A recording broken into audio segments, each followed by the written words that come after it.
Hi అండి అందరికీ. Thumbnail already చూసుంటారు కదండీ! ఐస్ క్రీమ్ ఎలా చేసుకోవాలో ప్రాసెస్ అయితే చూసేద్దాం. ముందుగా స్టవ్ వెలిగించుకొని ప్యాన్ పెట్టుకొని అందులో కొద్దిగా నెయ్యిని వేస్తున్నాను. నెయ్యి ఇలాగా పూర్తిగా కరిగిపోయిన తర్వాత ఇందులోకి సేమియానైతే వేసుకోవాలి. ఇలా కొంచెం సేమియా అయితే సరిపోతుంది. సేమియాను కొంచెం రోస్ట్ అయితే చేసుకోవాలండి.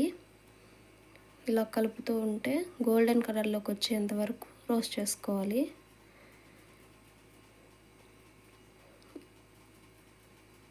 ఇదంతా ఇలాగా గోల్డెన్ కలర్లోకి వచ్చేసేంత వరకు ఉంచుకున్న తర్వాత దీనిని సపరేట్గా ఒక ప్లేట్లోకి అయితే పెట్టుకోవాలి. తర్వాత ఇందులోకి అంగన్వాడీ స్కూల్లో ఇస్తున్న మిల్క్ని అయితే వేసుకోవాలి. నేను 1 లీటర్ అయితే వేస్తున్నాను. ఈ పాలతో ఏం చేయాలో తెలియకుంటే ఇలాగా ఐస్ క్రీమ్ అయితే చేసుకోండి. చాలా టేస్టీగా ఉంటుందండి. పిల్లలు కూడా ఇష్టంగా బాగా తింటారు. ఇలా అంతా వేసుకున్న తర్వాత ఒకసారి కలుపుకోవాలి.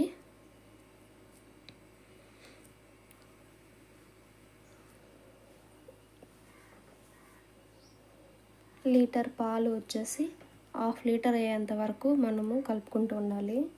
3 యాలక్కాయలను తీసుకొని దంచి పక్కన పెట్టుకోండి. ఇలా పొంగు వచ్చేదాకా ఉంచుకుంటూ కలుపుకుంటూ ఉండండి. మధ్యలో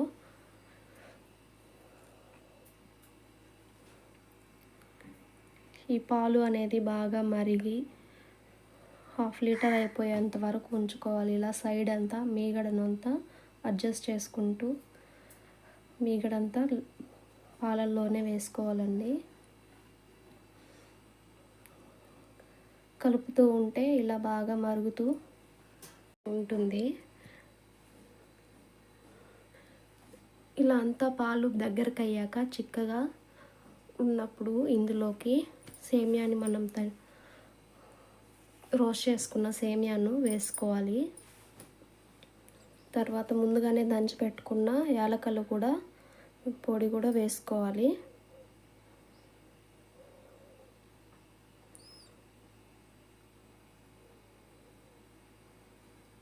ఇలా ముందుగానే దంచి పెట్టుకున్న యాలకులు సేమియాను కూడా వేసుకొని ఒకసారి అంతా కలుపుకోవాలి.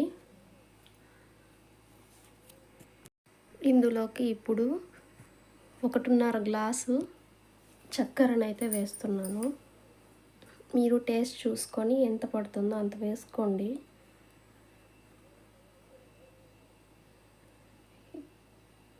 ఇలా అంతా వేసుకున్న తర్వాత బాగా కలుపుకోవాలి. చక్కెర అనేది బాగా కలిసేంత వరకు కలుపుకోవాలి. ఇలా కలుపుకున్నాక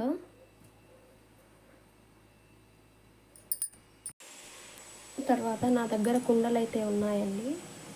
నేను కుండల్లోకి ఈ పాలను అనేది వేసుకుంటున్నాను. ఇలా నెమ్మదిగా కుండల్లోకి వేసుకోవాలండి. ఇలా అంతా కలుపుకుంటూ వేసుకుంటే సేమియా అనేది సమానంగా వస్తుంది. ఇలా ఒక్కో దాంట్లో నెమ్మదిగా వేసుకోవాలి. షుగర్ అనేది ముందే చూసుకొని వేసుకోండి. ఒకవేళ సరిపోకుంటే తర్వాత వేయలేం కదండి. వేడిగా ఉన్నప్పుడు మాత్రమే వేసుకోండి. ఇలా రెండిట్లోకి సమానంగా వేసుకున్న తర్వాత పేపర్స్ మనకి పప్పులకి అలాగా వాటిల్లోకి పేపర్స్ వస్తాయి కదండి. వాటిని కట్ చేసి పక్కన పెట్టుకోండి.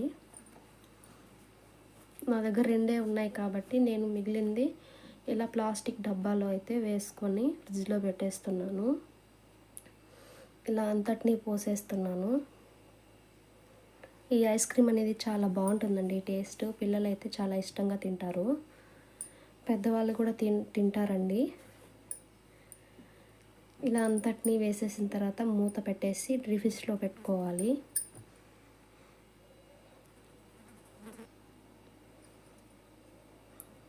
ఇలా పేపర్లు కట్ చేసి పెట్టుకున్న తర్వాత ఇలా డిస్కో లబ్బర్స్ అనేవి ఉంటాయి కదండి, నా దగ్గర లబ్బర్స్ తనీగా లేవండి, అందుకని ఈ లబ్బర్స్ అయితే యూస్ చేస్తున్నాను. వీటిని ఇలా వేసుకున్న తర్వాత లూజ్ ఏమన్నా ఉంటే ఇలా సరి చేసుకుంటూ ఉంచండి. తర్వాత వీటిని రీఫిజ్లోకి పెట్టేసుకోవాలి.